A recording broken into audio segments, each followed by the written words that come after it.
Y algunos signos de alarma, entre ellos había signos clínicos, obesidad, edad, disminución del nivel de conciencia, signos de irritación peritoneal, así como también parámetros laboratoriales como el aumento de la interleucina 6, procalcitonina, proteína C reactiva, el hematócrito, que son indicadores de mal pronóstico, así como también marcadores, en este caso criterios radiológicos o imagenológicos como la radiografía, donde se observa derrame pleural, ecofaz o ecografía, donde se observa líquido libre en cavidad, ¿okay?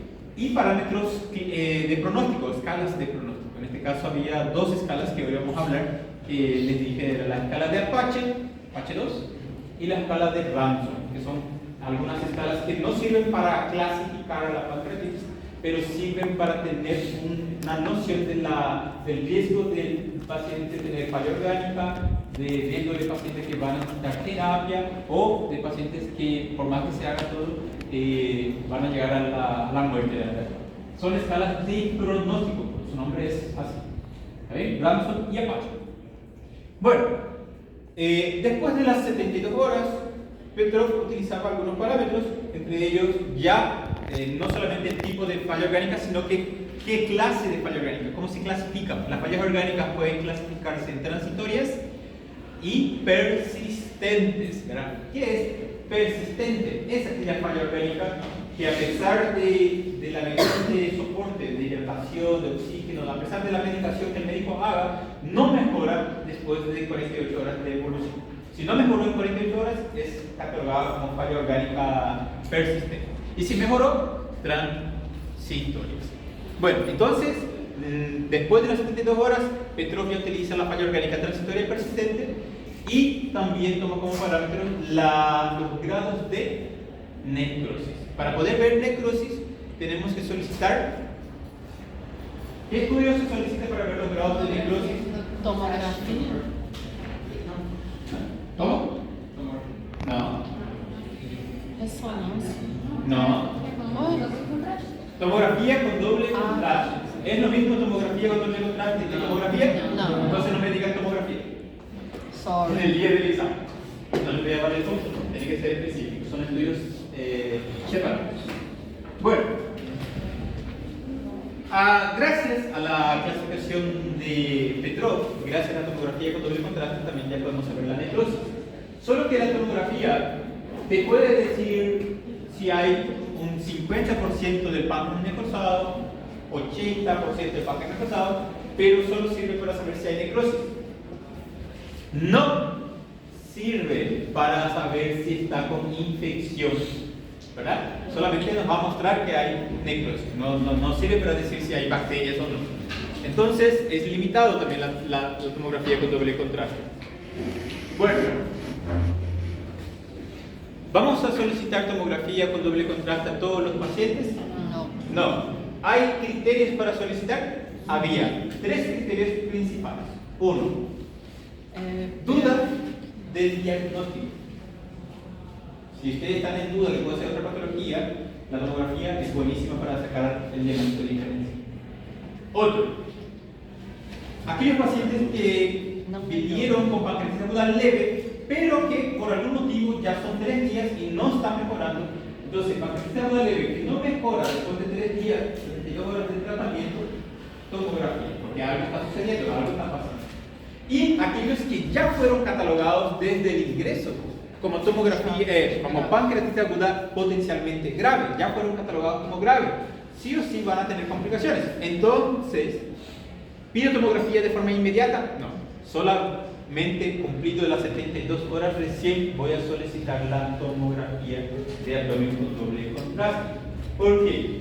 Por más que sea potencialmente grave, si yo solicito al inicio, no voy a ver cuál es la dimensión de la necrosis. A veces puede estar en el inicio y vamos a ver una necrosis del 5%, pero después de 3 días puede ser que eso sea 30 o 40%.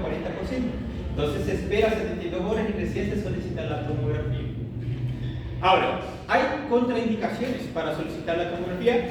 Yo había dicho 2 o 3 criterios, entre ellos 1 era el embarazo, mujeres en edad gestantes, ¿verdad? 1, alérgicos al contraste. 2, y falla renal, ustedes saben que el yodo, el contraste que se usa, que el yodado, se elimina por el riñón, que infiltra eso en el riñón. Si tu riñón ya está teniendo una falla transitoria, ustedes van a volverlo permanente, persistente, y ahí van a tener un paciente que tiene que tener diálisis. Entonces hay que evitar ese tipo de complicación. ¿Ok? Bueno, ¿anotaron eso? Están en el slide, ¿verdad? Pero igual ustedes tienen que colocar así, ¿verdad? Temas de examen. Ya les estoy avisando algunos temas que pueden buscar. Bueno, pasado eso, había la clasificación de Apache. Atlanta, para mí que yo quedé en Atlanta. Atlanta, no sé si les llegué a decir, es otra clasificación. Les voy a mostrar para que acompañen. Atlanta, ahí está. Atlanta, ya dije ya. Entonces voy a solo acelerar. Toma como parámetros la falla orgánica, no usa tomografía. Entonces en cualquier hospital se puede realizar esa clasificación de Atlanta.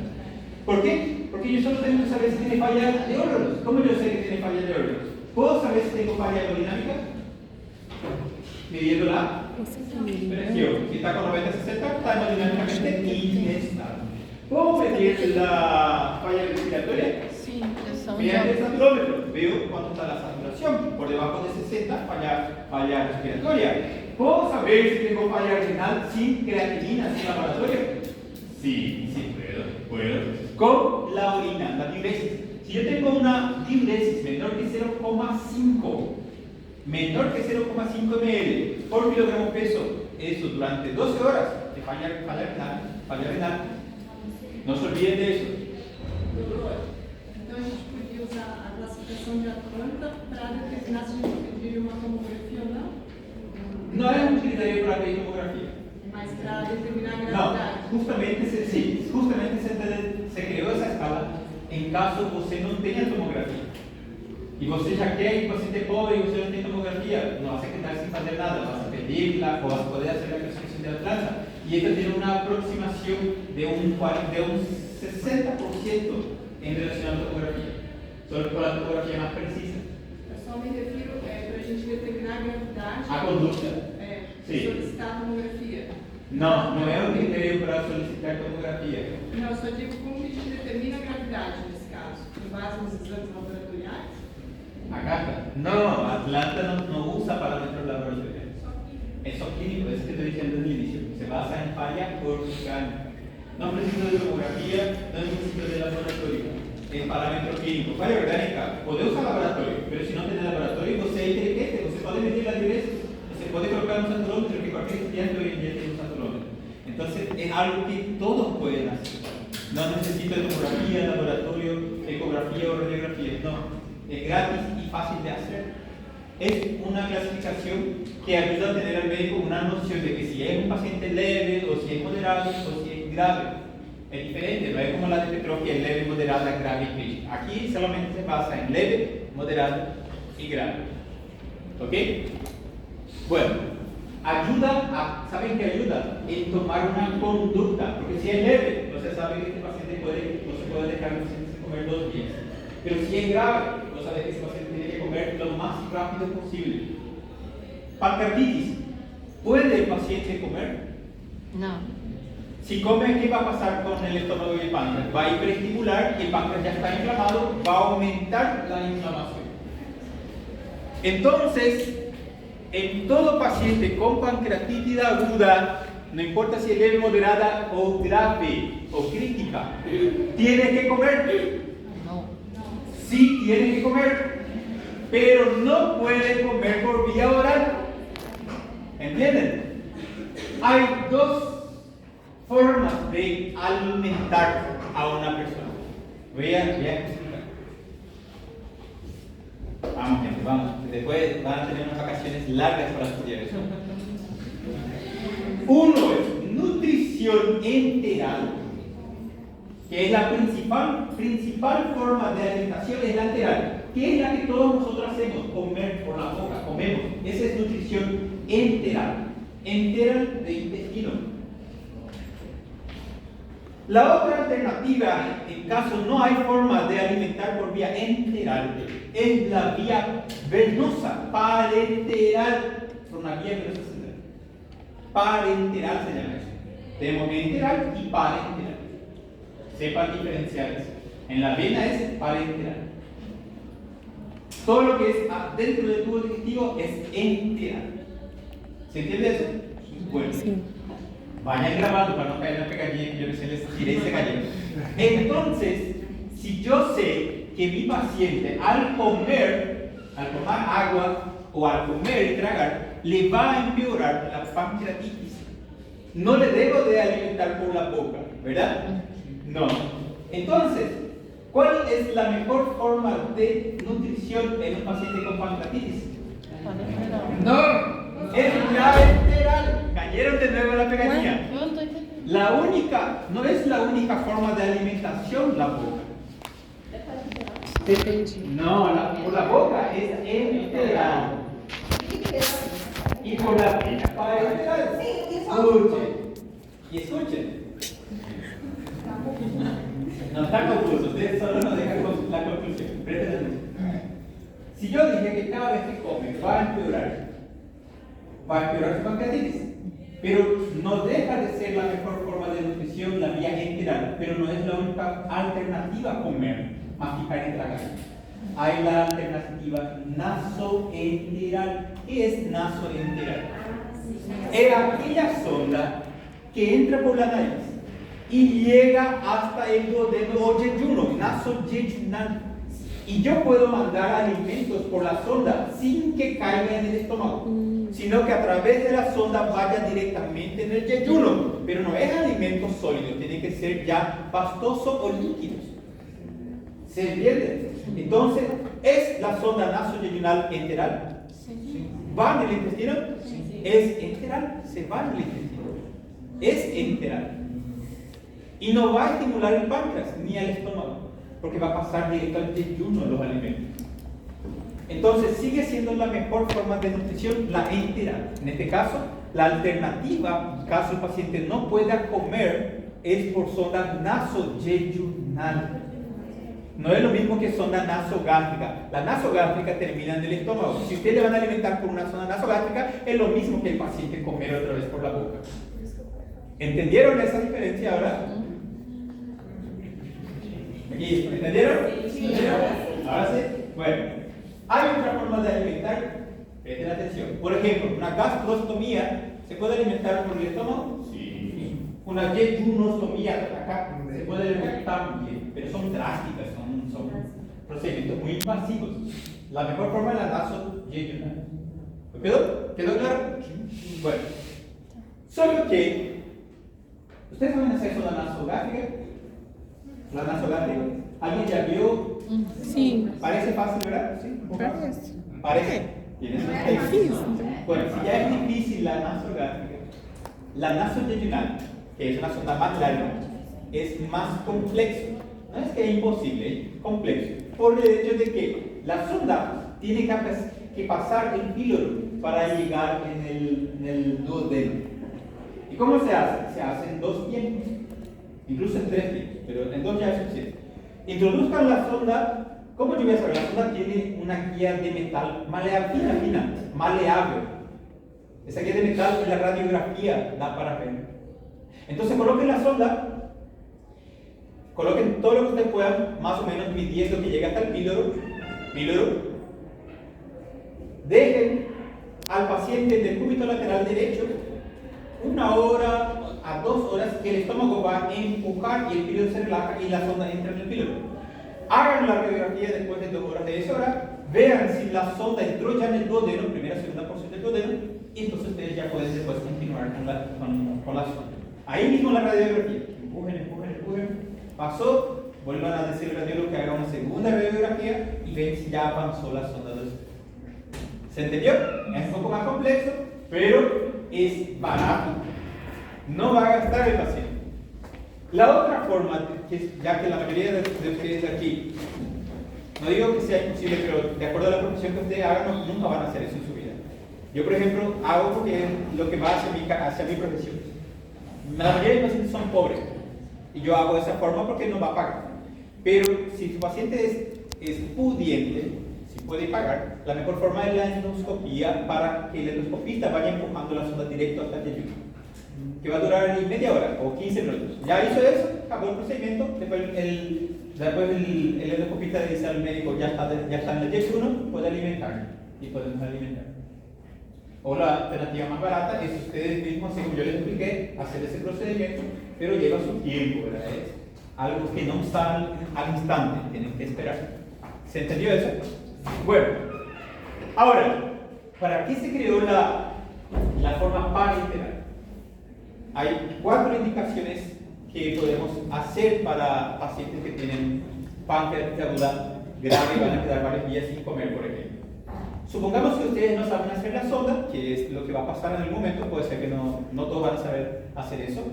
Y supongamos que el paciente de ustedes muy insolvente diga, no, doctor, yo no voy a hacer la endoscopía porque me pide $1 millón la endoscopía solo para colocar. Imagínate esos abusadores de verdad. $1 millón solo para colocar. Tienen que cobrar 200.000, que es lo ideal para una persona del público. Cobran $1 millón porque se aprovechan de las personas.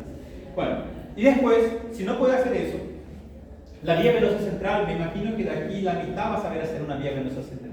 Y si no, la otra mitad va a llamar a un cirujano o a un especialista que coloque la sonda, la vía centralizada, la vía venosa central. Cuando se hace eso, se puede mandar nutrición parenteral por la vena. Es una leche especial. Ahora, detalle. ¿Cuándo voy a hacer nutrición parenteral? 1.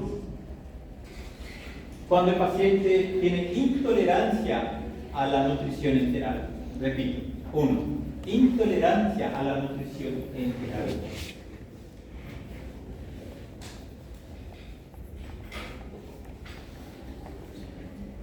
Cuando el médico no consigue un abordaje enteral, que fue el ejemplo que les dije cuando ustedes no saben hacer la sonda o no tengan una endoscopista para hacer, es una forma.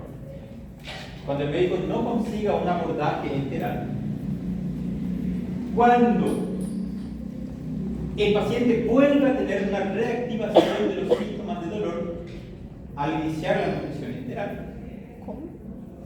Cuando los síntomas vuelven después de reiniciar la tolerancia oral o enteral. Porque hay algunos pacientes que nosotros le dejamos sin comer y después de pasado un tiempo, cuando le empezamos a dar de comer para que vuelva a comer, vuelve a sentir dolor. Reactivación de los síntomas al iniciar la nutrición enteral. 3. Y otro es cuando, a pesar de tener una nutrición enteral por la sonda, es insuficiente para el metabolismo del paciente. Cuando la nutrición enteral es insuficiente, ahí se recomienda la nutrición mixta parenteral. Son 4 criterios para hacer. Voy a darle un ejemplo. Vamos a suponer que acá, ¿cómo se llama? Eduardo tiene pancreatitis. Acabó de llegar. Yo hice mi clasificación de Petrov. Según Atlanta, vamos a ponerle que salió grave. Y según Petrov, grave. Entonces yo ya sé que él va a quedar varios días sin comer. En este caso, yo no puedo dejarle más de 5 días sin comer. ¿Por qué? Porque su cuerpo va a entrar en inanición. Las células entran en el metabolismo de la célula, empiezan a consumir el tejido adiposo, las reservas de energía, y se empieza a autodigerir para mantenerse vivas. Como entra en un estado de canibalismo. Entonces, para evitar eso, porque la pancreatitis, ¿qué es? Es una inflamación del páncreas. Había 2 tipos de respuesta inflamatoria, una local, solo en el abdomen, y otra cuando se generaliza y se hace sistémica. Ustedes se acuerdan, según en la clase de peritonitis de su profesor Hotel, seguramente le habrá explicado que un paciente cuando tiene una respuesta inflamatoria sistémica, las células entran en un estado de hipercatabolismo, y empiezan a consumir mucha energía. Pero ¿de dónde va a conseguir energía si el paciente no está comiendo? De sus reservas de energía. Entonces, un paciente con pancreatitis irregular, como si fuese Eduardo, como fuese grave, yo sé que él no va a quedar muchos días sin comer, entonces tengo que alimentarlo. Entonces llegó él. ¿Cuál es la indicación? Nutrición. ¿Cuál es la mejor forma de nutrición? Enteral. Entonces, él no puede comer. Entonces le digo a Eduardo, hay que colocar una sonda ¿tenés condición económica de pagar una endoscopista para hacer la colocación de la sonda? Eduardo me dice, no, no tengo dinero. Bueno, y yo no sé hacer la sonda. Entonces, ¿qué pasó acá? ¿Por qué yo le voy a hacer una nutrición parenteral? Porque el médico no consigue un abordaje enteral. Yo no consigo crear una forma de alimentación enteral por incapacidad mía. ¿Entienden? En este caso, imposibilidad de un abordaje enteral, entonces, vía parenteral. Uno, vean terminando los ejemplos. Segundo ejemplo. Vamos a suponer que él entró como pancreatitis aguda leve.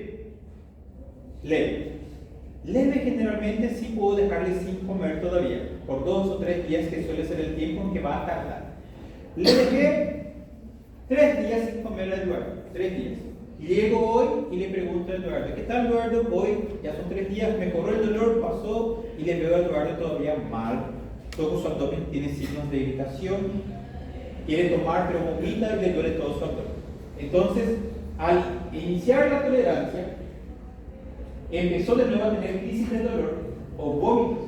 Hay una reactivación de los síntomas al iniciar la tolerancia entera. En este caso fue un paciente que ya estaba internado, donde yo no le estaba dando de comer nada, mejoró, quise iniciar la tolerancia, quise darle de comer, y al momento de probar, el paciente me dice, doctor, después de comer empezó a doler de nuevo. Tuvo reactivación. ¿Se entiende? Segundo. Tercero, cuando a pesar de tener una nutrición, vamos a suponer que conseguí colocar y le estoy alimentando por la sonda nasoyegular, pero veo mi laboratorio y veo que él está caquético, desnutrido, hipoproteico, hipoalbuminémico. ¿Por qué está pasando eso? Porque el consumo de energía es más intenso de lo que yo le estoy consiguiendo administrar por la nutrición enteral. Entonces, cuando el aporte nutricional enteral es insuficiente, puedo combinar con una parenteral, mixto puedo hacer. ¿Se entiende? Esa es la tercera forma que se puede hacer. ¿Cuál es la otra alternativa? ¿Cuál es? Yo les digo a ustedes, a ver si me confundo. Intolerancia, incapacidad de colocar la sonda y reactivación. Y por último, mixta. Le dije ya los 4 entonces. Sí. Ok. ¿Quedó? Ahora sí, Eduardo. Não, aqui no Brasil o alimento parenteral é bem caro.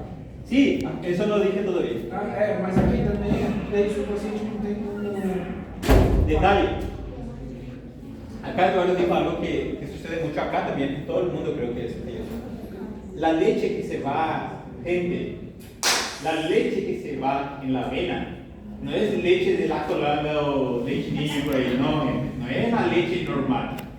No es porque el líquido voy a mandar, no, es una leche preparada, especial, que solamente se tiene que mandar por la avena y después se distribuye por el cuerpo y se reabsorbe. ¿Se entiende? No pasa por el proceso de digestión, ya está totalmente solo con los nutrientes para que se pueda alimentar el paciente. ¿Se entiende? Es una leche cara, vienen 200 o 400 ml así, y es 500.000 cada bolsilla de leche, 500.000. ¿Cuántas bolsitas va a tener que comer el paciente por día? Mínimo 2 por día, le da 1 millón. Si se queda 10 a 15 días, millones va a gastar ese paciente. ¿Entienden? La vía parenteral debería de haber en todos los hospitales públicos la leche preparada especial, ¿verdad? Y en algunos lugares hay, pero en la mayor parte del país no hay.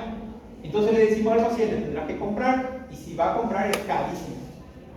Entonces la enteral, por más que sea 1 millón para colocar, no se paga ese 1 millón el primer día. Después el resto puede titular un frango, hamburgues, licuar y mandarle por su sonda. Metafóricamente hablando. No vayan a hacer verdad. Não é mais ou menos isso, porque dá para pegar o alimento. Casi, pero eso hace la nutricionista. Pero no le mete un hamburguer, no le mete una salchicha. Até essa. Sim. Porque até essa alimentação enteral também tem para comprar, mas também é caríssima. Se puede hacer casero. Isso, Se puede hacer casero. No es necesario comprar, se puede hacer casero. Bueno, a ver, paramos en la planta. Bueno, después había la clasificación de Baltasar. Baltasar ya quedó claro, ¿verdad? Sí. Bueno, vamos por ahí. Baltasar es una clasificación que toma como criterios la tomografía simple y la tomografía con doble contraste. ¿Yo puedo hacer el ABCDE de Baltasar solamente con la tomografía simples? No. Sí puedo. Pode? ¿Cuántos puntos voy a tener? 4. Ah. Porque el Baltasar ABCDE, eso creo que quede bien claro. Yo pensé que ya quedó claro, pero veo que están confundidos todavía. Y esto va a ser tac para ustedes. Va a ser, ojalá que ahora no. Acá. Bueno, yo no veo bien. Le voy a mostrar a ustedes. O ustedes ya tienen sus tablets, ¿verdad? Sí. Ahí se ve mejor. Bueno, Baltasar con tomografías simples. Presten atención. Después no me estén pidiendo, doctor, por favor, 1 punto, 2 puntos para pasar de año. Por favor. De fila de alumnos que yo tengo pidiéndome, doctor, solo me falta 1 punto para no recursar el internado, me falta 1 punto para no hacer recuperatorio. Si hago recuperatorio no voy a rendir no voy a rendir otra parcial o no voy a poder hacer el internado. Hay muchísimos alumnos así. Y yo les tengo que mirar en la cara, en los ojos de ustedes y decir, fue tu culpa. Fue tu culpa, ¿qué crees que haga? Algunos me vienen en cara dura y me piden, doctor, 4 o 5 puntos son. Y a veces 1 punto. Y cuando yo miro la cara de ese alumno y veo, sí, yo me acuerdo de vos solés venir. Bueno, 1 punto. Les doy. Pero cuando yo veo que es irresponsable, que no presta atención, que no viene a la clase, y cuando yo le miro, no lo reconozco. Yo no preciso saber el nombre, pero por lo menos de vista lo tengo que recordar. ¿Yo para qué le voy a dar 1 punto? No, nos vemos en el recuperatorio, vamos a vernos de nuevo, hasta recordarme varias veces de vos. ¿Entienden? Eso es lo que no quiero que pase. Entonces, presten atención. Ahora, si ustedes ya sean garante, ok, perfecto. Yo también era de esa clase que a veces no me iba a la clase, ¿verdad? Porque a veces quería ver el partido del mundial, ¿verdad? Por culpa de ustedes no puedo. Entonces me quedaba. El profesor llamaba a la lista y ponía ausente, ¿verdad? Pero yo me garantizaba la parcial. Si ustedes se garantizan, ok. Baltasar A, B, C, D, E no necesita de los grados de necrosis. Es solamente tomografías simples y tiene un puntaje máximo de 4. Porque en el A, B, C, D, E no habla de necrosis. ¿Entiendan eso? Por ejemplo, si yo les digo a ustedes, ¿cuánto es un Baltasar D? ¿Cuántos puntos es Baltasar D? 3. Algunos están. Sí, pero ¿cómo? Acá dice 13, ¿verdad? Y acá dice 6. Y ahí dice 9. Acá se confundió. Es 3. Porque el Baltasar con tomografías simples no habla de necrosis. Entonces, si usted no tiene aquí grados de necrosis, ¿cómo vas a saber que es 6? ¿Entienden? ¿Entendieron ya eso? Entonces, cuando yo digo Baltasar D, no digo 6 y más 3, no digo 9. Si yo digo Baltasar C, no digo 6, digo 2. Si digo Baltasar B, no digo 3, digo 1. ¿Se entiende? Sí. Ahora, si yo les digo en la parcial de ustedes, tengo un Baltasar D y una necrosis del 15% del páncreas, ¿cuántos puntos tengo? Háblalo. D, 3, 4. D y necrosis 15%. ¿Cuánto es 15% de necrosis? 2. Baltasar D, 3. 3 más 2, 5. Entra en. ¿Entendieron ahora? Melhorou. Pero la vez pasada me dijeron, sí entendieron, me dijeron. Bueno, ahora sí entendieron. Na hora de dizer esse negócio. Só com a comunicação poderia classificar O ABCD, não, o ABCD. Daria para fazer o ABCD. Porque tem a porcentagem, você tem que olhar de acordo. Se é menor de 30, 15, entra ali 2. Pero hacer el ABCD sí. então, Nossa, graças a Deus. Bueno, menos mal ya esclarecimos esa dúvida ahora, ¿verdad? Para los que no vinieron, traten de ayudar a explicarles, porque si no, no van a entender. O si no, muéstrenlo en los vídeos. Bueno, se consideran criterios de alarma grave en pancreatitis aguda la existencia de necrosis pancreática. 1. 2. Una colección o dos o más colecciones peripancreáticas sería Baltasar D y Baltasar E, acá. D y E. Y gas, aquí en este slide, en esta presentación nomás no está completa, pero también hay gas retroperitoneal. Gas retroperitoneal. Gas, como neumo. Gas o neumo retroperitoneal. No. Estamos hablando aquí de que tenga empresas certificadas que se falou. No, eso es solamente en la tomografía. Repito, necrosis pancreática, 1. 2. Baltasar D y E, que sería una o más colecciones peripancreáticas. Y gas retroperitoneal. Son signos de alarma. Bueno, casi me olvidé. Clasificación de Apache y clasificación de Ramsson. ¿Les expliqué la clase pasada? No. Bueno, vamos primero en esta. Apache. Tanto Ramsson como clasificación de Apache no son métodos exclusivamente para la pancreatitis, no sirven para clasificar a la pancreatitis. Son escalas de pronóstico que dan un porcentaje de riesgo de que el paciente vaya a terapia o que tenga falla orgánica o que muera. Son escalas que nos dan un pronóstico, por eso se llaman escalas pronósticas. Apache, por ejemplo, y Ramsson se pueden utilizar en pacientes que están en terapia por un cuadro de respiratorio, cuadro de neumonía, en pacientes que tienen un trauma, politraumatismo craneoencefálico con trauma de tórax, trauma de abdomen. Se puede utilizar en pacientes con peritonitis, por obstrucción intestinal. Bueno, cualquier paciente que está en terapia se puede o se debe de hacer la escala de Apache. No es exclusivo de pancreatitis. Y no sirve para clasificar, sirve para tener un valor de referencia de pronóstico. Bueno, no les voy a pedir que memoricen todo esto. No. Cuando yo era interno, me fui en IPS, hacíamos un internado ahora, estaba Cerezo, doctor Ignacio Cerezo. Él fue mi jefe, buenísimo doctor. Pero cuando yo era interno, así como ustedes, llegué, justo estaba haciendo mi rotación por cirugía y estaba Cerezo. Llegué yo así, y justo había un paciente con pancreatitis, y me dice el doctor, empezó a hacer pregunta, y me dice, Elías, decime, ¿qué es la clasificación de Apache? Es una escala de pronóstico, le digo yo. Eso por lo menos sabía. Y, bueno. ¿Y qué criterios pide? ¿Cuáles son los puntajes que tenemos? Yo ya le miré, me reí. Le dije así, pero es difícil, doctor. Él dijo, no, ¿de qué te reíes? Yo no me estoy riendo, me dijo. Ahí ya mi sonrisa ya. Cuando él dijo que ya me estaba riendo, yo ya quedé serio, ¿verdad? Ahí, decime, ¿sabes? No, doctor, no sé, le dije, ¿cómo voy a recordar todo esto, verdad?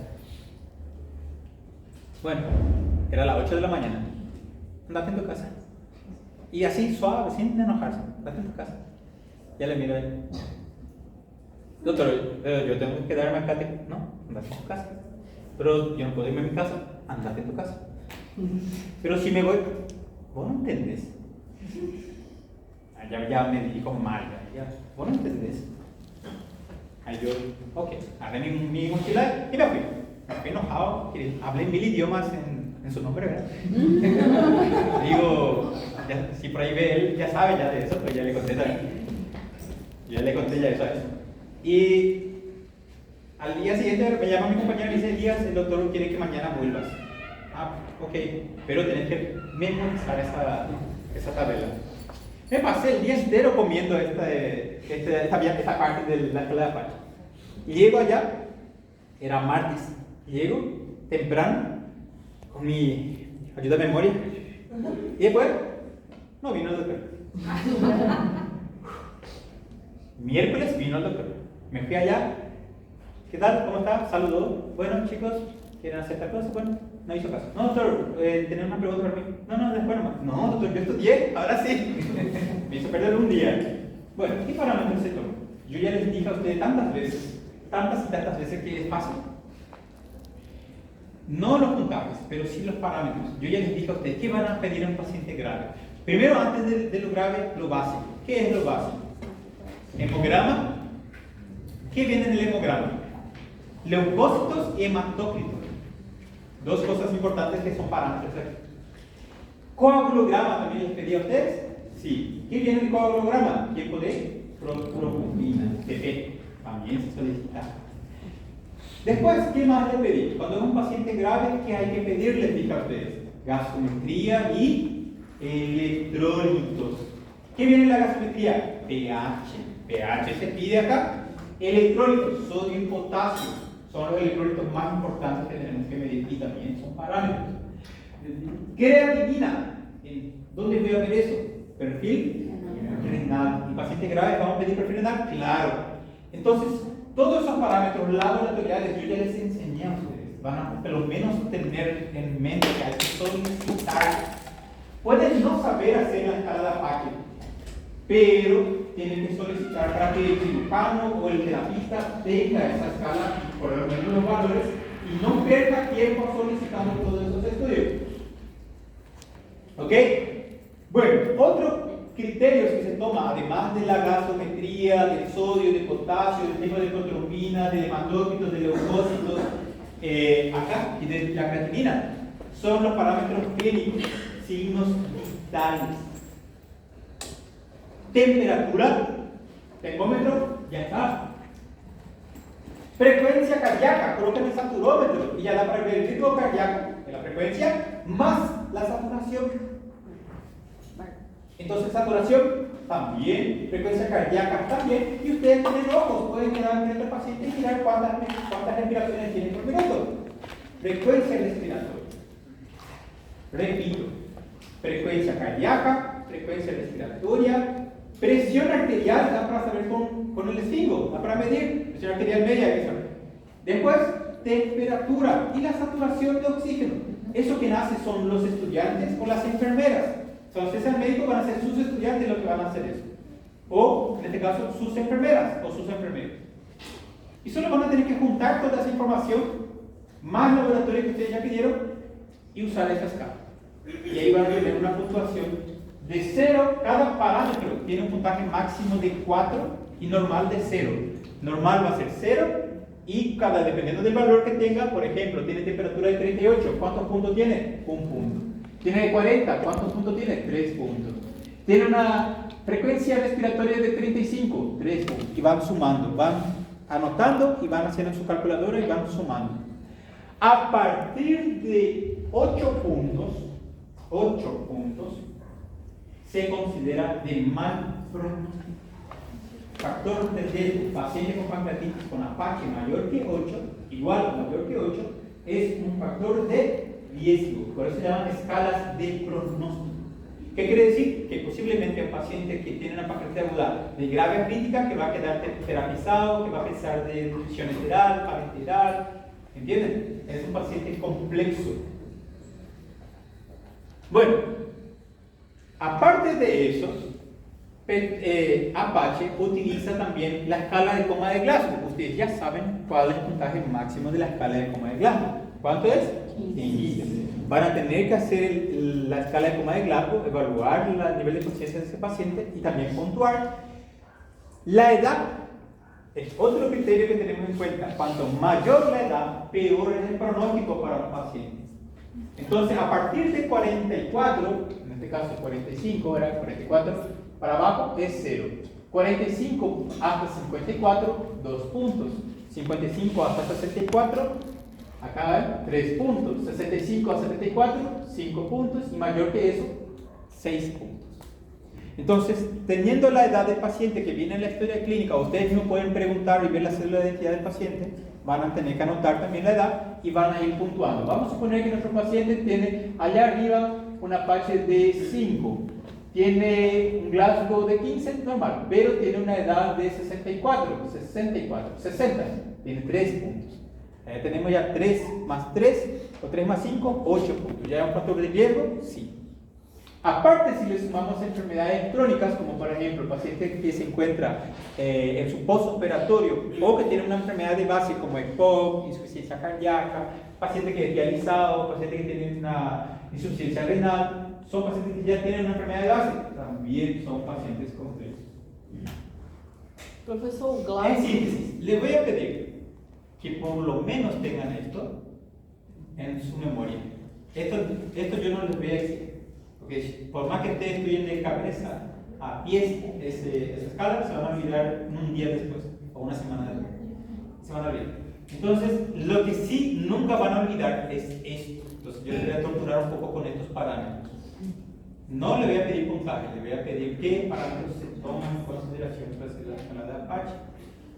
Eso sí les voy a Que pedir. seria as frequências. Pero yo les enseñé tantas veces, o la repetí desde que empezamos la materia, yo siempre la hablé, piden hemograma, coagulograma, perfil renal, tipificación, y después le agreguen si es paciente grave, gasometría, electrolitos, esas cosas yo ya les enseñé.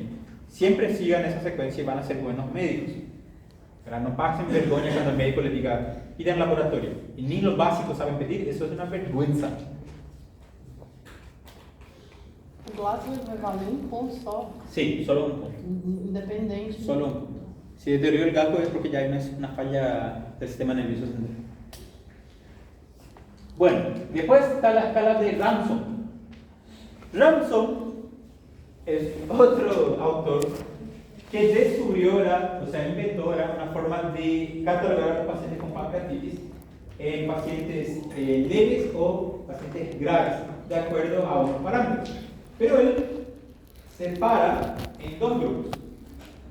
Primero, cuando el paciente entra al hospital, sería al ingreso, cuando entró.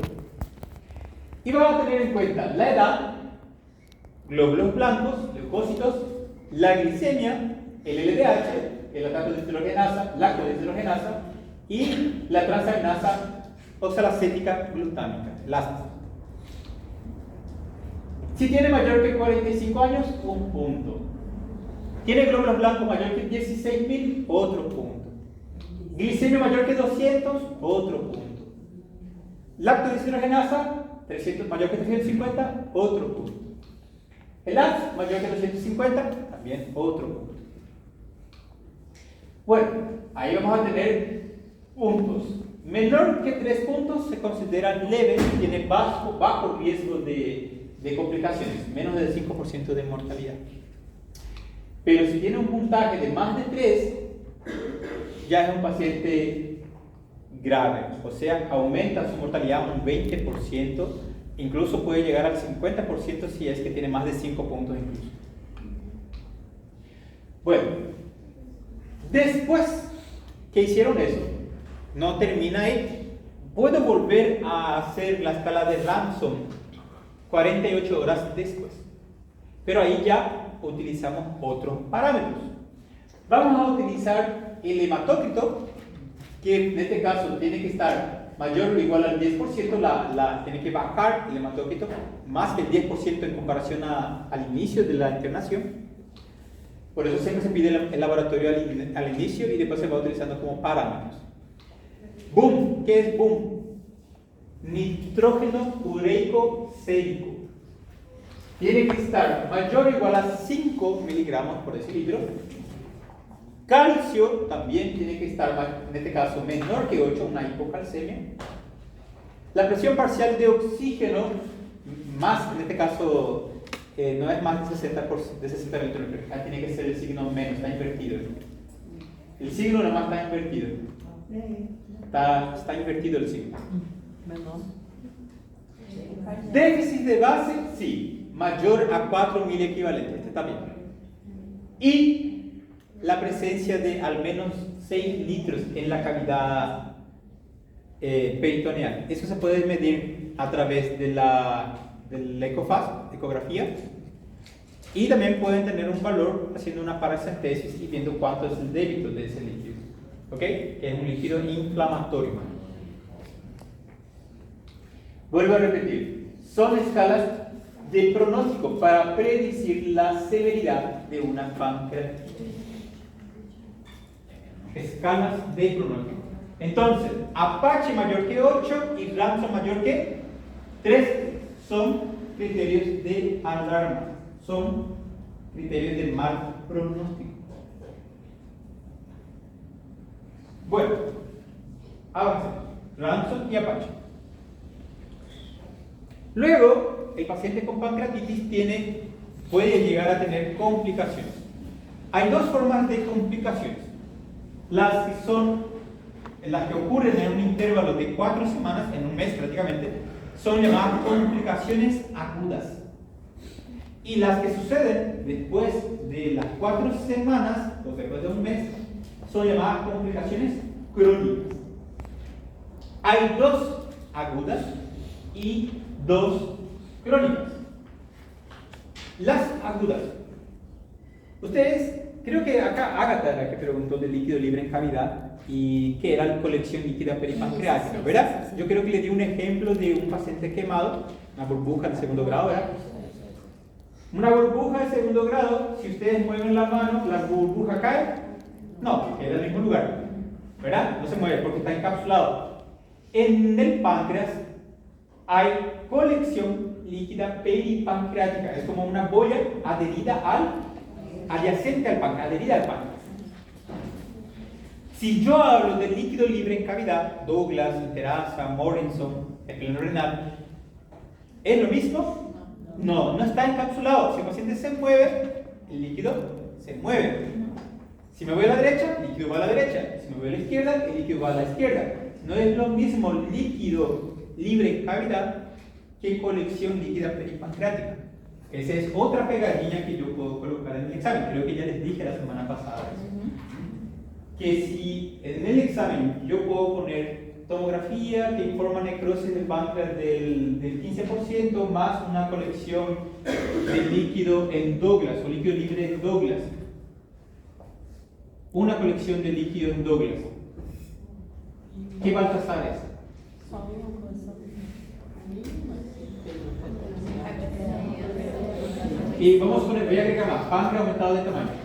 Páncreas aumentado de tamaño, una colección en Douglas más necrosis del 15%. 3. 3. Porque ese líquido libre en cavidad no suma, no es un Baltasar de OE. ¿Entienden? Ahora la necrosis, 2 puntos. Más el páncreas aumentado de tamaño, 1 punto. 2 más 1, 3. Esse não fica com edema, no caso. ¿Ah? Não fica com edema. Páncreas aumentado de tamaño. O líquido livre em cavidade no saco de Douglas não ficaria com edema. Edema es líquido. El páncreas sí va a estar aumentado. Eso ya es edematizado. Sí, eso ya es edematizado. Ahora el líquido en la cavidad, ese es de la inflamación que sucedió. ¿Se acuerdan que cuando una víscera está con inflamación, el peritoneo llora? Empieza a sudar, empieza a soltar líquido. Yo les hablé de eso, yo no les di clases de obstrucción a ustedes, ¿verdad? No. Ese es el profesor de SEMI. En obstrucción, cuando hay una víscera que está siendo estrangulada, el mesenterio estrangulado llora. O cuando una víscera se inflama, el peritoneo, que es serosa, también llora. ¿Qué quiere decir llora? Una metáfora. Empieza a liberar líquido por vasodilatación y exudado y transudado. ¿Qué pasa? Se acumula líquido libre en cavidad. ¿Se entiende? Ese por el edema, por la vasodilatación. Bueno, sigamos. Complicaciones. Hay 2 complicaciones agudas. Uno es colección líquida peripancreática. Colección líquida peripancreática ocurre antes de las 4 semanas y no tienen una pared bien establecida. Lo que van a tener es una fascia. La fascia es la propia fascia del páncreas, la fascia preduodenopancreática o la fascia prepancreática. Se llama fascia de Frederick, se le dice eso. Y la retroduodenopancreática de Brace. ¿Te acuerdas de anatomía? ¿Quién fue instructor de anatomía? Nadie. Matías. ¿Verdad, Matías? ¿No vino? Dijeron su nombre de forma aleatoria, ¿verdad? No, Bueno. ¿Ya está? ¿Qué es colección líquida peripancreática? Es una colección de líquido, no tiene ningún componente sólido en su interior y se localiza adyacente al páncreas. Sin una pared establecida y contenida por las fascias peripancreáticas, casas preduodenopancreática y prepancreática. De Fred, la fascia preduodenopancreática de Fred, y la posterior es la retroduodenopancreática de Dries. Y la otra complicación aguda es la colección postnecrótica aguda. ¿Qué quiere decir? Que además de tener líquido, esa área donde se encuentra esa colección, hay tejido necrosado, negro, muerto, tejido desvitalizado. Aquí ya pasa lo siguiente, ese líquido ya no es un líquido transparente, ya no es un líquido solamente inflamatorio, hay necrosis misturada, tejido es un líquido grumoso, con consistencia sólida y líquida, como pus, como un absceso. Eso es colección postnecrótica. Y también no tiene una pared bien establecida, sino que está contenida por las fascias prepancreáticas. Ahora, pasadas las 4 semanas, esas dos complicaciones que hablamos, la colección líquida peripancreática y la colección postnecrótica, se convierten en pseudoquiste pancreático y necrosis en muro de piedra, que sería wall of pancreatic necrosis. En este caso, necrosis en muro de piedra se le dice acá, en el páncreas. ¿Qué quiere decir eso? Que la superficie del páncreas queda tan fibrosa por la necrosis, por la inflamación, que cuando pasan ya 4 semanas, hay tejido fibroso que deja una consistencia irregular, como si fuese esas murallas hechas de piedra, una piedra encima de otra, de esa característica, y dura. Bueno, pseudoquiste es la evolución de una colección aguda, de aquella colección líquida peripancreática, que no mejora de forma espontánea una vez que hayan pasado las 4 semanas. Y tiene una pared característica que es como una pseudocápsula. No tiene componente sólido en su interior, puede ser estéril o puede infectarse. Y la necrosis del muro de piedra es la evolución de la necrosis peripancreática, que es de consistencia sólida, líquida, con una fina pared no epitelializada de tejidos fibrosos, por la inflamación, por la fibrosis, para tratar de encapsular la necrosis. Bueno, entonces yo tengo complicaciones agudas y complicaciones crónicas. Son complicaciones locales, no estamos hablando de complicaciones sistémicas, estamos hablando de complicaciones locales. Las complicaciones sistémicas tenemos las fallas orgánicas. ¿Ok? Bueno, es cortito. No les voy a dar intervalo porque les voy a liberar más temprano. Antes de las 3 la libertad liberada. ¿Sí? Bueno. Tenemos. ¿Quieren intervalo? No. ¿Y qué intervalo? Bueno. La enfermedad es tan grave, que hay, por ejemplo, un 20 a 30% de pacientes que mueren a consecuencia de la pancreatitis aguda grave y crítica. Mueren. Por más que se vaya a terapia, por más que el cirujano le haya operado, muchos mueren. Es alta la mortalidad de los pacientes con pancreatitis. Por eso no es una brincadeira cuando llega un paciente con pancreatitis, que a veces, yo les dije ya que de cada 10, 7 son leves. Entonces el médico se acostumbra, tiene una pancreatitis leve, pero poco le mejora, le opera, es alta. Mejora, opera, alta, así. Y se vuelve algo constante. Justo después llega uno que es grave y el médico está tan acostumbrado al leve que piensa, no, eso no es nada. Y a veces no les da importancia. Yo les digo, porque yo veo siempre eso. Incluso un día puede llegar a pasarme eso. Que el médico se queda ya con prisa de trabajar. O dice nada, siempre es la misma cosa. Analgesia, mejora, dieta, cirugía, algo. Y que puede llegar justo uno que tiene necrosis, que está en mal estado general, y que si ustedes ya no toman una conducta rápida, se muere ese paciente. Entonces, la propia glándula pancreática, el páncreas, por sí solo ya nos dice al médico qué hacer, es una ayuda a memoria. ¿Cómo van a tratar una pancreatitis? Si se olvidan, acuérdense del páncreas. ¿Qué dice páncreas? ¿Saben qué dice páncreas? Vamos a empezar. P. Perfusión. ¿Qué viene acá en el P de perfusión? Hidratación y oxigenación. ¿Está bien? Vamos a hablar de páncreas. P. Perfusión. ¿Qué quiere decir? Que el médico o ustedes tienen que mantener una buena hidratación para que la diuresis horaria sea mayor a 0,5 ml o esté entre 0,5 a 1 ml, que es la diuresis normal. El objetivo de la hidratación es mantener una diuresis entre 0,5 ml a 1 ml.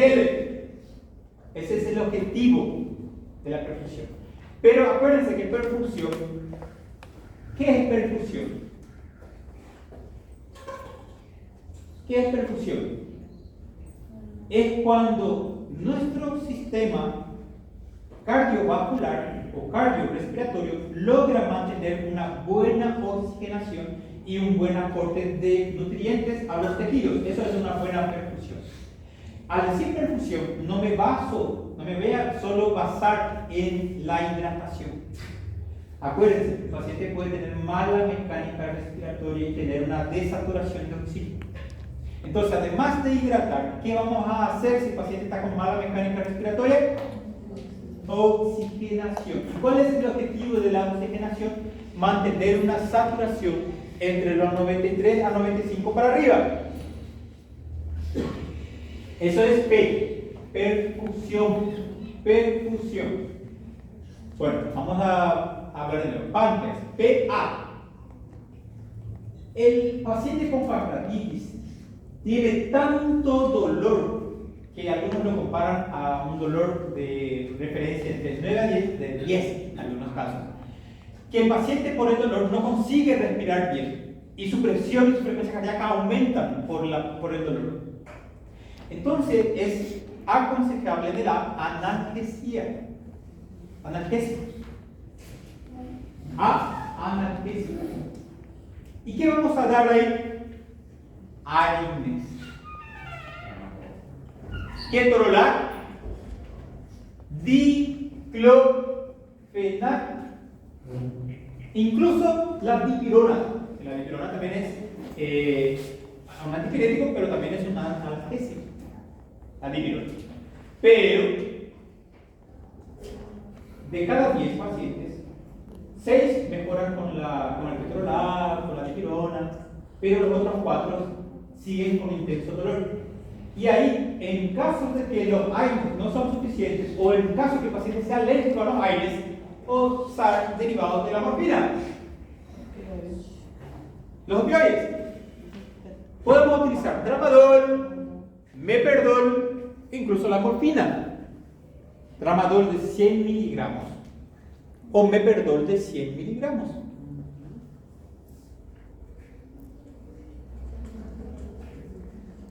Si van a irse por preferencia, acuérdense de eso.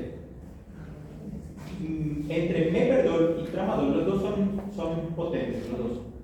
Pero en pancreatitis yo les sugiero que utilicen el tramadol. El tramadol tiene menos efectos que el meperdol en el esfínter de Oddi. ¿Saben dónde está el esfínter de Oddi? ¿Dónde está el esfínter de Oddi? Oddi, esfínter de Oddi.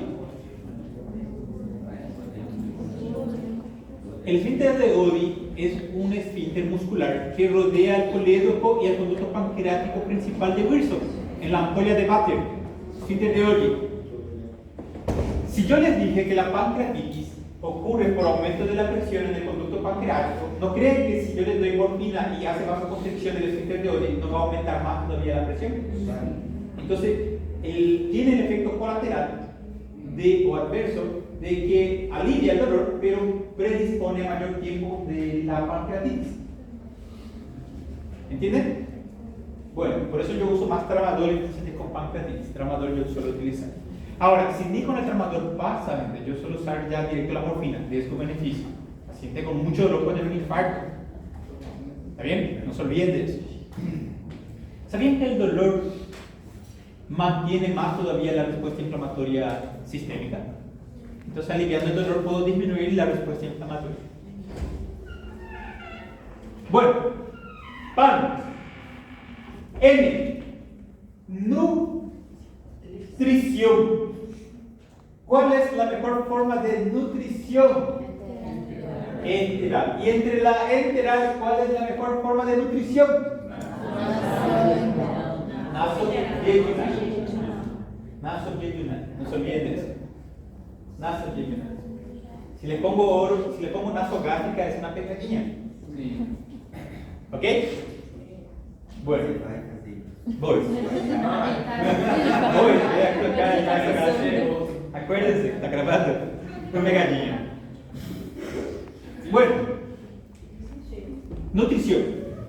¿Se acuerdan que habíamos hecho la clasificación de Petrov en las primeras 72 horas?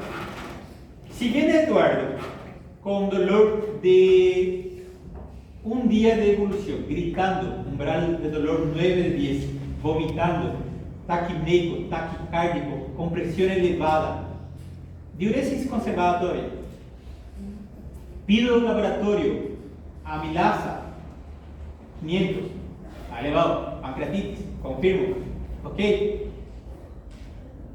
Pido hemograma, gasometría, electrolitos, perfil renal. Empieza a evaluar los signos vitales, temperatura, si tiene signos de irritación, signos de alarma, falla orgánica. Vamos a suponer que de todo eso, Eduardo tiene una falla. Vamos a ponerle renal, vamos a cambiar la diuresis ahora. Tiene una falla renal.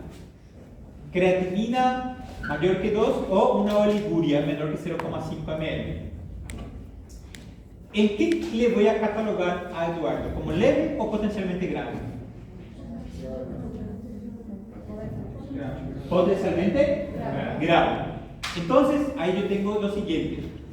Dice que en la nutrición, cuando se trata de pancreatitis aguda leve, yo puedo dejar a esa persona sin comer hasta 2 o 3 días, incluso hasta 5 días, que es el máximo.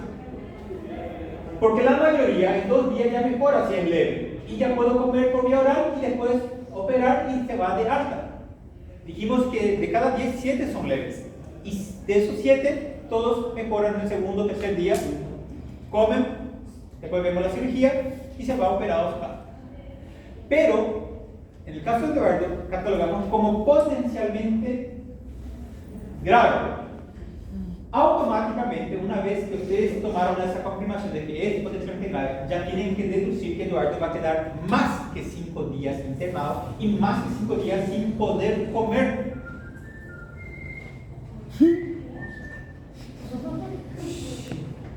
¿Y qué tenemos que hacer? Si en la leve yo tuve que esperar 3 días para alimentarle, ¿cuántos días cuánto tiempo voy a esperar en Eduardo para alimentarle? Si él es potencialmente grave.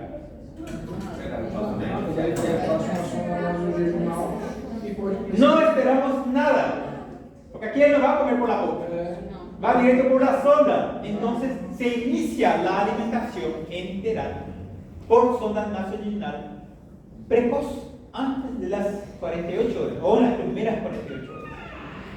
O sea, que ahora, hoy, a la mañana, ya me dijeron que era una pancreatitis aguda potencialmente grave. Hoy yo vengo, bueno, mira Eduardo, me dijeron que vos no está bien, vas a quedar mucho bien acá. En algún momento vas a tener que comer, sos un paciente grave, entonces tengo que instalarte una sonda para que te puedas alimentar por esa sonda. Y ya le introduzco la sonda y ya le puedo alimentar hoy mismo si sale bien la sonda.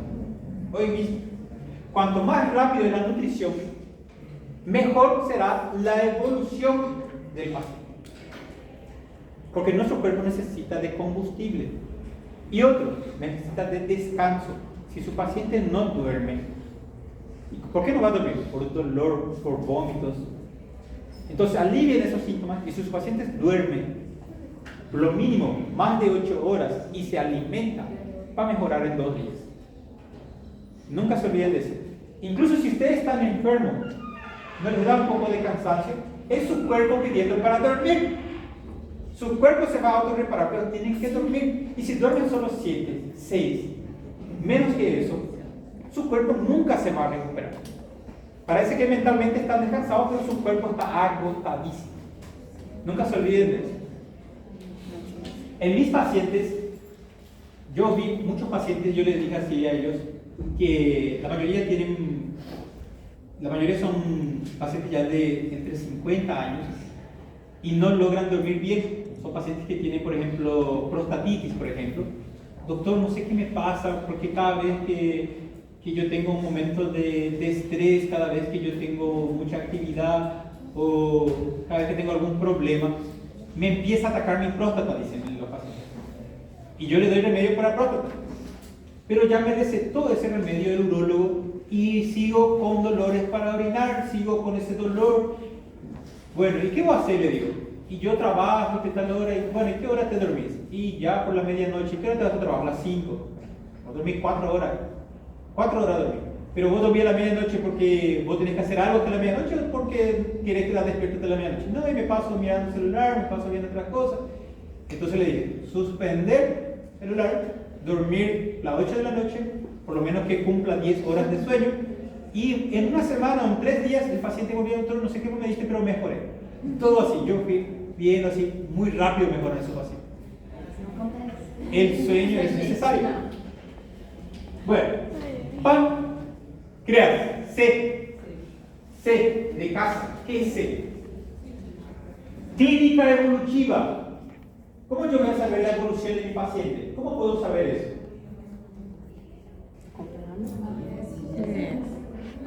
Haciendo un examen físico. Todos los días se puede hacer un examen físico al paciente. Entonces no es solo internamos hoy a Eduardo y le dejamos aquí, vamos a venir a verle domingo. No. Mañana, jueves, si es que ustedes no están de plantón, el otro médico tiene que evaluarlo. Y si va a comparar cómo estaba Eduardo hoy, miércoles, en comparación mañana, jueves, y ve que hay una buena evolución, tiene que escribir paciente con mejoría, sin dolor, dolor más leve, menos intenso, ya hay diuresis, ya tiene buena mecánica respiratoria. Todo eso se escribe. Se llama, ustedes van a tener que aprender eso un día. Se llama evolución. Ustedes van a hacer evoluciones. Van a tener que, con sus palabras, tratar de escribir con términos médicos. El paciente de sexo masculino, ¿verdad? De 30 años o 25 años de edad, se encuentra actualmente en su primer día de internación, si es mañana, perdón, en buen estado general, con vía aérea permeable o con sonda nasoyeyunal, con buena mecánica respiratoria, si ya tiene una buena ventilación, o si ustedes ven taquipneico, van a escribir. Hemodinámicamente van a tener que medir la presión, ver si está como normal o está inestable. Hemodinámicamente estable, Glasgow 15, con buena diuresis por sonda vesical, sin dolor espontáneo o con disminución del dolor. Pueden poner por lo menos eso. Todos esos parámetros van a escribir en su evolución. Laboratorialmente presenta, por ejemplo, glóbulos blancos de 16.000 al ingreso, el día posterior a eso tiene 12.000 de blancos, está disminuyendo la inflamación. Todos esos son parámetros que indican que está mejorando. Entonces hay que escribir eso para que cuando llegue otro médico vea, no, está mejorando. Y vaya de nuevo y evalúe de nuevo el paciente. Así se hace evolución. Bueno.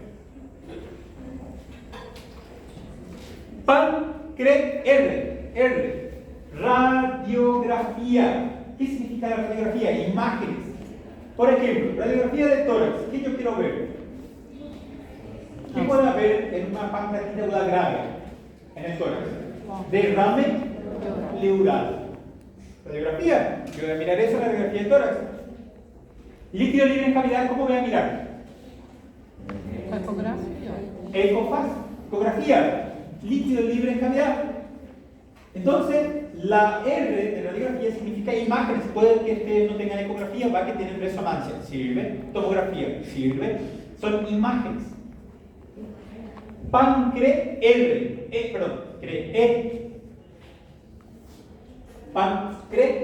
Después del R, IRCP. ¿Qué es IRCP? E-R-C-P. Sería, en nuestros términos, CEPRE. CPRE. ¿Saben qué es CPRE? CEPRE. Não era aquele Acá. exame? O exame. Colangio. Pancreatografía. Pancreatografía. Retrógrada. Endoscópica. En inglés se lee IRCP. Acá en América, CPRE. Y si van a hablar todos sus nombres, colangiopancreatografía retrógrada endoscópica. ¿Ok? Pancre. IRCP. Acá, antes que me olvide, voy a hablar en maya. Agreguen en el E. Criterios de Tokio. Tokio. ¿Dónde queda Tokio? Japão. Japón. ¿Sí? Tokio, ustedes saben, ¿verdad? Tokio, así mismo como hacer algo. Tokio. Criterios de Tokio para CEPRE. Criterios de Tokio para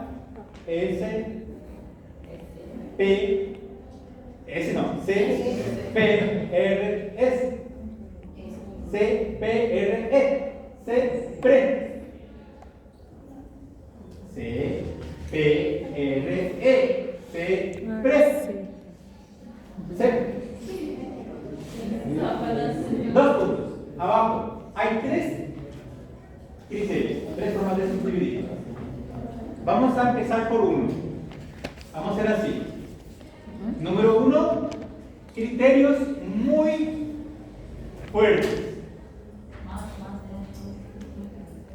Número uno, criterios muy fuertes. ¿Quedó? Dos puntos. Hay tres ahí. Pueden ser A, B y C. A. Clínica de colangitis aguda ascendente. Clínica de colangitis aguda ascendente. ¿Cuánto está Alemania y República de Congo? Continúa 1-0. Esa Inglaterra es ruin.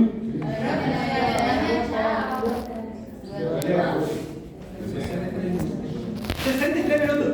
Y continúa 1-0. Qué inútil son.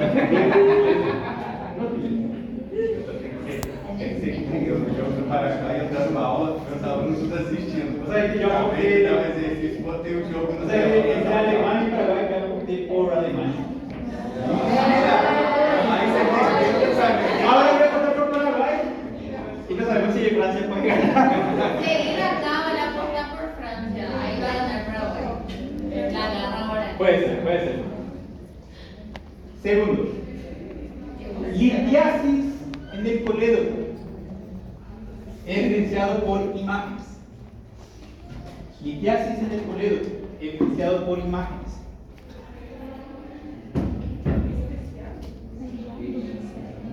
Evidenciado.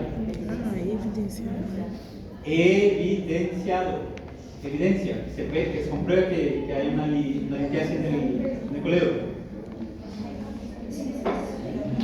Litiasis. ¿Ya quedó? Sí. Número 2. O sea, A, clínica de colangitis. B, litiasis en el colédoco. Evidenciado por imágenes. C, bilirrubina directa. Mayor que 4.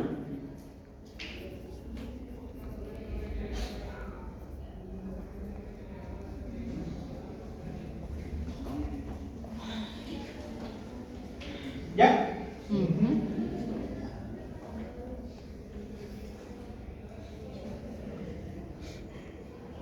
Número 2. Criterios fuertes. Los otros eran muy fuertes.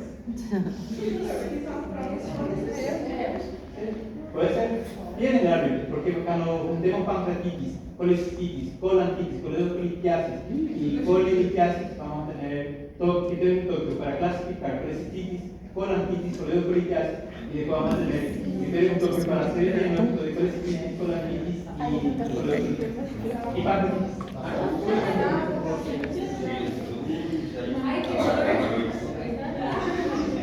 Sí, agradezcan a todos.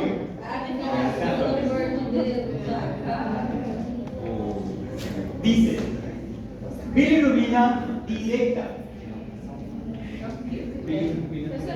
Mal. Estamos hablando de fuertes ahora.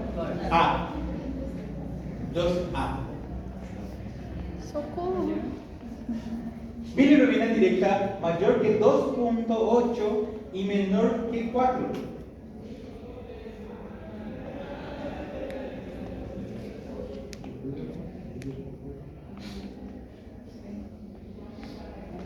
Otro. Colédoco dilatado. B. Colédoco dilatado mayor que 6 milímetros. Sí, vamos a crear la suerte de contar contra Paraguay y de nuevo Paraguay va a ganar. Buena esa. Se la acaba. No, de esta vez. No. Yo creo que empatamos.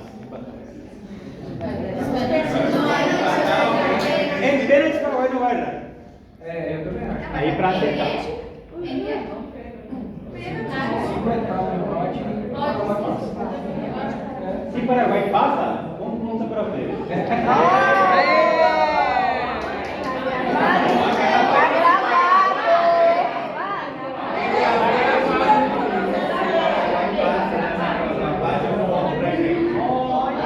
Mayor que 6 milímetros y mayor que 10 milímetros en pacientes colecistectomizados.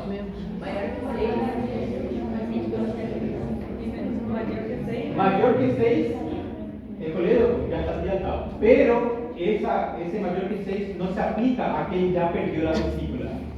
¿Qué quiere decir colecistectomizado? Que ya fue retirado su vesícula. En esos pacientes el colédoco aumenta para adaptarse, aumenta de calibre. Entonces, para considerar colédoco dilatado en esos pacientes tiene que ser mayor a 10. Repito, colédoco mayor a 10 milímetros en pacientes colecistectomizados. Ele falou, não foi poli, não? Meu Deus.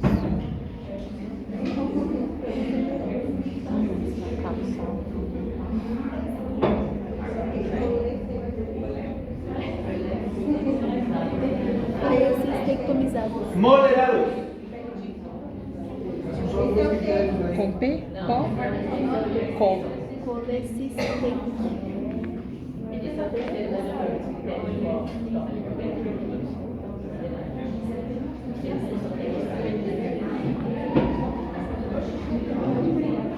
A. Número 3. A. Hablamos criterios muy fuertes. Hablamos criterios fuertes. Ahora criterios moderados. Foram só dois, então. Bom. Sí, no fuertes solo dos. Moderados. Clínica de pancreatitis aguda leve o sintomatología de pancreatitis aguda leve.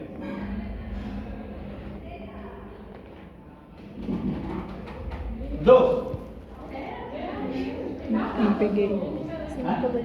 Sintomatologia de pancreatite leve.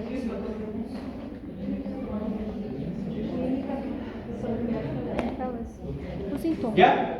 Sim, Clínica de leve. pancreatitis aguda leve. Clínica de pau. Otro. Transaminasas hepáticas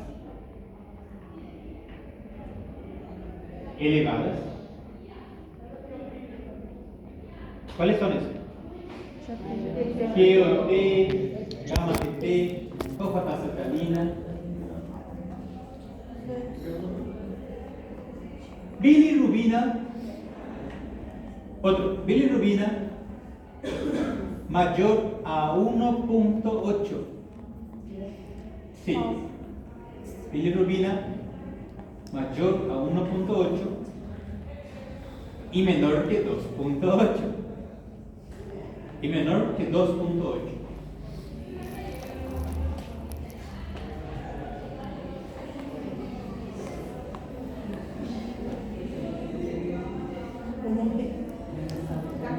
¿Está? Bueno, son criterios de Tokio. Ahora ¿para qué sirve? Vamos a explicar. Un criterio muy fuerte, ya es suficiente para solicitar CEPA. Bueno, un criterio muy fuerte, citamos 3. Si ustedes tienen por lo menos uno de esos 3 criterios muy fuertes, ya pueden solicitar una CEPRE, una colangiopancreatografía retrógrada endoscópica. ¿Qué quiere decir? Si el paciente tiene clínica de colangitis, CEPRE. Si el paciente tiene coledocoliquiasis evidenciado por imágenes, CEPRE. Si el paciente tiene laboratorio de bilirrubina mayor que 4, CEPRE. Ahora, no tiene ningún criterio muy fuerte, pero tienen 2 criterios fuertes. O sea, colédoco mayor que 6 milímetros y bilirrubina directa mayor que 2.8 y menor que 4. 2 criterios fuertes. Ahora, otro criterio para solicitar la CEPRE. Ya dije 2 ya. Uno era un criterio muy fuerte, ya es suficiente para CEPRE. El segundo que dije, 2 criterios fuertes, CEPRE. Ahora, el tercero. Si tenemos solo un criterio fuerte, pero tenemos 2 o más moderados, CEPRE. ¿Se entendió ahora? Bueno, se creó eso para que el médico saiba o sepa a quién solicitar una colangiopancreatografía retrógrada. ¿Por qué? Ese estudio es un procedimiento un poco invasivo, cuesta 5 millones, no van a pedir por diversión. ¿Okay? Hay criterios para solicitar. Criterios de Tokio. Bueno, estamos ya en la mitad. Calma.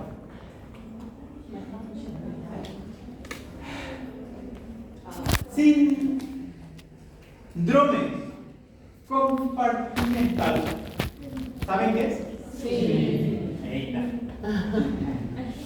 ¿Y qué es síndrome compartimental abdominal?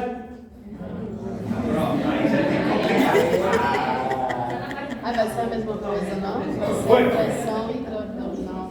La presión del abdomen es de 0 milímetros de mercurio hasta 10 y 12 milímetros de mercurio. Esa es nuestra presión intraabdominal. ¿Quedó? Lo normal. De 0 a 10 o 12. En algunos libros dicen hasta 12 y en otros dicen hasta 10. ¿Ya? Hipertensión intraabdominal sería cuando está mayor que 12. Hipertensión, estamos hablando. Es cuando ya aumenta arriba de la presión normal. Hipertensión. Maior que 12. Si no mejora, evoluciona y cuando alcanza los 20 milímetros de mercurio, hablamos de síndrome compartimental abdominal. ¿No les hablaron de eso en peritonitis? Não. ¿Peritonitis ya tuvieron? Y ahí se habla, bueno, lean esa parte de peritonitis. En Schwartz van a encontrar síndrome compartimental, que no es exclusivo de pancreatitis. No es exclusivo de pancreatitis, es síndrome compartimental abdominal. Bueno, 20. ¿Qué ocasiona ocasiona el síndrome compartimental? Para que ustedes tengan, porque yo les estoy citando porque es importante para nosotros, porque si no diagnosticamos de forma temprana, ese paciente puede morir en ese día, en ese mismo día donde está teniendo el síndrome compartimental. ¿Por qué? ¿Cuántos litros puede acumular un paciente con una inflamación del peritoneo? Litros y litros, hasta 6 o más. ¿Eso no aumenta la presión? Ahora, ¿el intestino cuando está inflamado tiene peritatismo? No. Y si no tiene peritatismo, ¿qué se acumula dentro del intestino? Matéria fecal. Gases. Y el intestino se infla como un globo, balón.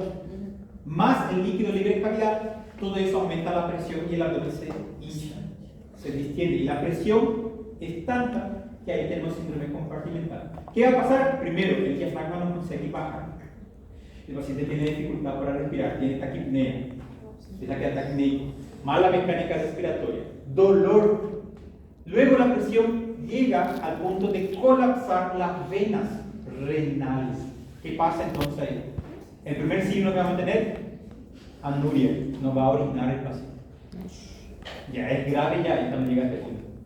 Si el paciente usted ya no orina, aquí ve rápido, se está con síndrome compartimental. Después, la vena esplénica, después la vena cava inferior. ¿Qué pasa? Disminuye el retorno venoso. ¿Qué va a pasar con la presión arterial del paciente? Cae, entra en shock hipovolémico y muere en ese día, ese paciente. Entonces, el médico tiene que evaluar todos los días para justamente evitar tener una de esas complicaciones. Bueno, si ya saben que es síndrome compartimental, la medida da en milímetros mercurio. Mayor que 20 milímetros mercurio, síndrome compartimental abdominal. ¿Cómo voy a saber? Hay una forma directa donde se coloca un catéter que mide la presión, pero no tenemos acá. Y hay la forma indirecta, que es la que tenemos acá, que es colocar una sonda vesical, es vaciar la vejiga, ya que no sabe nada, mandar 50 ml de suero dentro de la vejiga, no una balonilla que se infla, sino que dentro de la vejiga, donde viene la orina, ahí hay que mandar. Colocar una regla, ¿saben? No sé qué en diabetoterapia hay una regla transparente que tiene una bolilla, que cuando la presión aumenta sube y cuando la presión disminuye baja. Solo que esa regla se llama regla de PPC. Esa regla da unos parámetros en centímetros agua. Entonces yo quiero saber la presión en milímetros de mercurio. Hacemos simplemente regla de 3. ¿Cuál es la regla de 3? Acá. 1 milímetro de mercurio es igual a 1,36 centímetros agua. Entonces, dejen ahí, abajo coloquen X. ¿Cuántos milímetros mercurio equivale? Vamos a poner que medimos y salió 20 centímetros agua. 20 centímetros agua. Hacemos regla de 3. 20 por 1 dividido 1,36. ¿Cuánto da? ¿Cuánto da 20 dividido 1,36? 14,7, 15. 15 milímetros, o sea, 15 milímetros mercurio va a tener nuestro paciente. ¿Está con síndrome compartimental? Sí. No. Pero dio 20 centímetros agua. ¿Y cuánto dio el resultado? 15 milímetros mercurio. Para que no início o doutor tinha dito de 0 a 12 era normal. Sí, pero en milímetros mercurio. Y el valor que vos tuviste al quitar esos 20 fue 20 centímetros agua. Yo di un ejemplo nomás. ¿Entienden? Síndrome compartimental es 20 milímetros mercurio. Si dio 20 centímetros de agua, no significa que 20 centímetros de agua es 20 milímetros de mercurio. Hay que hacer la regla de 3 por 5. Y ahí dio 15, ¿verdad? Entonces 15 entra en síndrome compartimental abdominal. No. Ahora vamos a suponer que está 15. Quiere decir que está aumentando, ¿correcto? ¿Vamos a esperar que aumente? No. ¿Qué podemos hacer? Está aumentando la presión. ¿Qué podemos hacer? Descomprimir. ¿Cómo se puede descomprimir? Hay métodos quirúrgicos y no quirúrgicos. Por ejemplo, el estómago, ¿cuánto puede acumular de gas? Hasta 2 litros de gas o 3 litros de gas. El estómago. Entonces, ¿qué puedo colocar en el estómago? Una sonda nasogástrica, que no es lo mismo que la sonda nasoenteral. No, es diferente. Uno puede estar aquí y el otro aquí. La vejiga, ¿cuánto puede acumular? 2 o 3 litros incluso de orina. ¿Y qué puedo hacer? Sonda vesical. El colon sigmoides y el recto pueden acumular hasta 500 a 800 ml de gas. Entonces puedo poner una sonda rectal y descomprimo. De esa forma la presión disminuye. Ahora, si había en el ECOPAS mucho líquido libre cavidad, paracentesis. No. ¿Ok?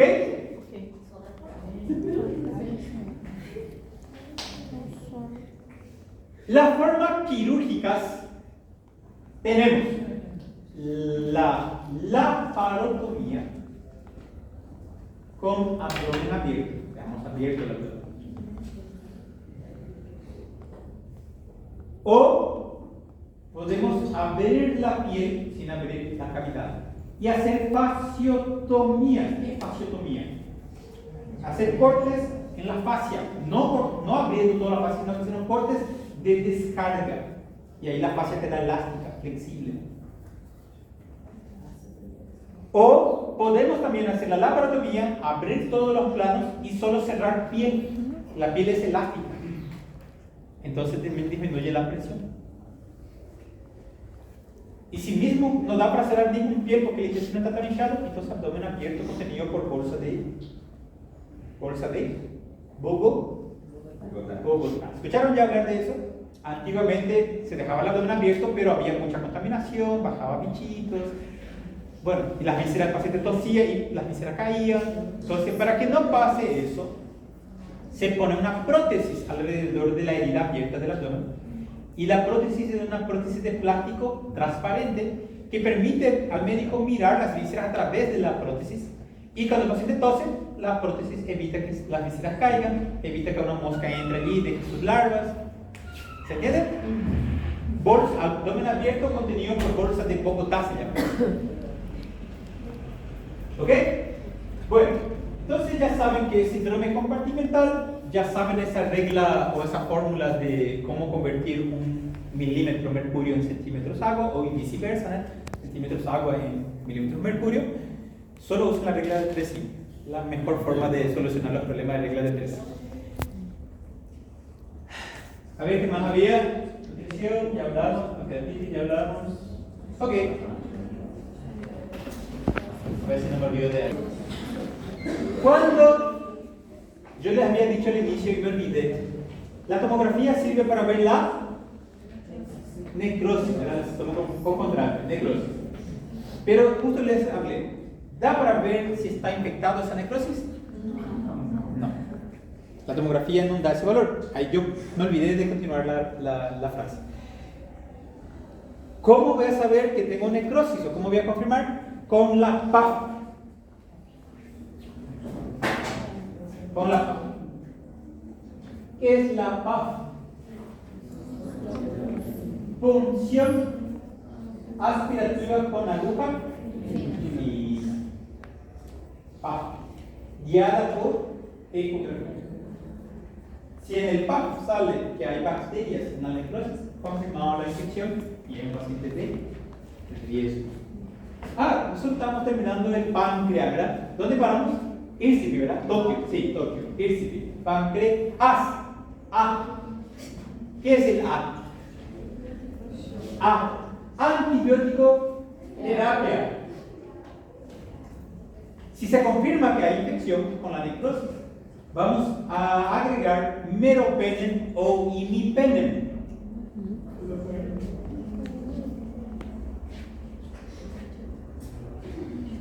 De la familia de los imipemenes.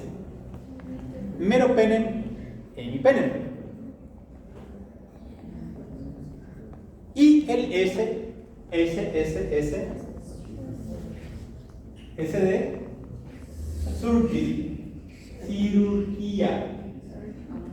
¿Cuál es la cirugía de un paciente con pancreatitis? ¿Cuál? ¿Cuál es la cirugía de un paciente con pancreatitis? ¿Y por qué cirugía? ¿Hay cirugía? Hay. ¿Pero cuál es la cirugía? ¿Pancreatectomía? No. ¿Cuál es la que colecistectomía? Retirar la vesícula. Colecistectomía. Hay que retirar la vesícula. ¿Ya? Sí. Bueno. Cuando se opera al paciente con pancreatitis aguda leve y cuando se opera al paciente con pancreatitis aguda grave.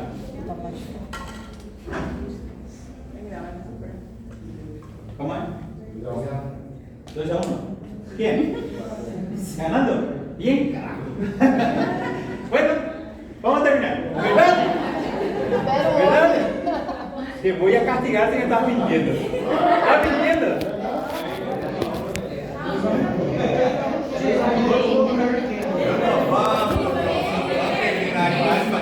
Sí, bien. ¿Dónde paramos? Leve. Ya vamos a terminar. Leve y grave. Sí, ya te libero. Leve. El paciente va a iniciar tolerancia. ¿Cuántos días después? ¿Cuántos días puede quedar sin comer un paciente con pancreatitis aguda leve? 2 días. Entonces, ¿cuándo va a iniciar tolerancia? En el tercer día. En el tercer día. ¿Cómo yo sé que tiene que comer ese paciente en el tercer día? ¿Solo porque el libro dice que en el tercer día ya puede comer? No. Tengo que llegar y decirle, Eduardo, ¿cómo vos estás hoy? ¿Te duele tu barriga? No. ¿Vomitaste? No. ¿Palpar su barriga? ¿Duele cuando hago eso? No. Ok, vas a tomar un tecito con criollita, sin azúcar, con edulcorante, que tome. Si en 1 hora, en 2 horas no tiene reactivación del dolor, o sea, no empieza de nuevo a decir que le duele o empieza a vomitar, buena tolerancia a la vía oral. Cuando ya tiene buena tolerancia, significa que el cuadro ya pasó. Entonces, ¿le opero hoy? No, ya comió, no puede. Mañana le operamos, o sea, en el 4º día. En el 5º día postoperatorio ya se va. ¿Entendieron? Ese es leve. Por suerte, casi todos son así.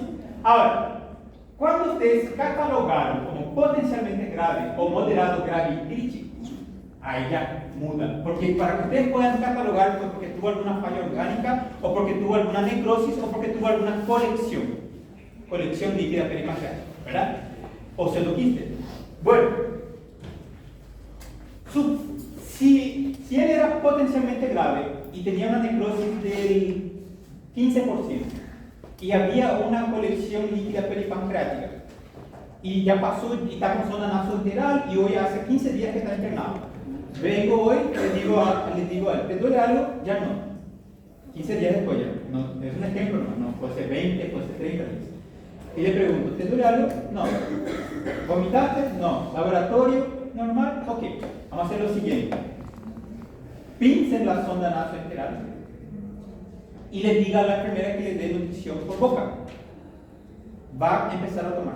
Si no le duele después de comer, saquen la sonda nasoenteral, se puede retirar. ¿Y lo opero? No. Se va a su casa sin operarse. Se va a su casa sin operarse. ¿Qué pasa? Ah, es que estaba llorando. Yo pensé que ya era de Inglaterra o de... no le esperamos, se va a su casa. 4 semanas. En 4 semanas después del alta, le digo a Eduardo, te vas a tu casa. Pero en 4 semanas tiene que volver. ¿Qué es 4 semanas? Un mes. Y le solicito una tomografía de abdomen con doble contraste. En 4 semanas volvés y la tomografía vas a hacer en ese mismo día que volvés. Entonces, en la 4ª semana se hace la tomografía primero, hace la tomografía y ya viene, doctor, esa fue la tomografía que me pediste para hacer cuando completase las 4 semanas. No hay que se va de alta y ya se hace la tomografía y se va de alta y corte con la tomografía que se hizo. No, tiene que esperar 4 semanas para hacer la tomografía. ¿Para qué eso, gente? Para que ustedes puedan mirar la tomografía última que hizo ahora y la tomografía que tenía cuando se internó. Ustedes van a comparar las tomografías, van a tener su lector o su informe, ¿verdad? Y van a compararlo. Supongamos que la primera tomografía de él tenía una colección líquida de 5 centímetros o 4 centímetros. Hoy viene con la tomografía, después de 4 semanas, y yo miro la tomografía y dice no se observa colecciones. Significa que su cuerpo reabsorbió esa colección. ¿Qué yo voy a hacer? Voy a operarle. ¿Qué voy a hacer? Colestectomía solamente, sacar la vesícula. Pero la otra hipótesis es, si él tenía una colección de más de 5 centímetros, se fue a su casa, volvió con la tomografía, y en la tomografía me muestra que todavía tiene la colección que es más de 5 centímetros, ya no se llama solo colección, se llama pseudoquiste. Entonces la cirugía ahora va a ser laparotomía con drenaje del pseudoquiste y colestectomía. Muda, porque la cirugía es más invasiva ahora. ¿Por qué tan drástico tenemos que ser así? ¿Saben por qué? ¿Por qué no lo operamos? ¿Por qué tenemos que esperar 4 semanas? Porque cuando un paciente tiene necrosis o tiene colección líquida peripancreática y ustedes deciden, bueno, vamos a operarlo. Al abrir, ustedes están contaminando ese líquido peripancreático y pueden reactivar la pancreatitis. ¿Entienden? Y si tienen necrosis, pueden infectar la necrosis, que aumentaría más todavía el riesgo de muerte del paciente. Por eso se espera 4 semanas. Volviendo las 4 semanas, ya no es solamente una colección, ya es un pseudoquiste, ya tiene una pseudocápsula que podemos simplemente drenar. ¿Se entiende? Por ese motivo tenemos que esperar 4 semanas. ¿Está bien? No se olviden. Entonces, cirugía en pacientes potencialmente graves o moderados, graves y críticos se hace posteriores al alta, 4 semanas posteriores al alta, tomografía antes de la cirugía, se ve si está bien y ahí se opera. Muda, ¿verdad? Es diferente, son protocolos. Si hay necrosis, necrosectomía. Si hay quistes o pseudoquistes, drenajes. Y se termina sacando la vesícula.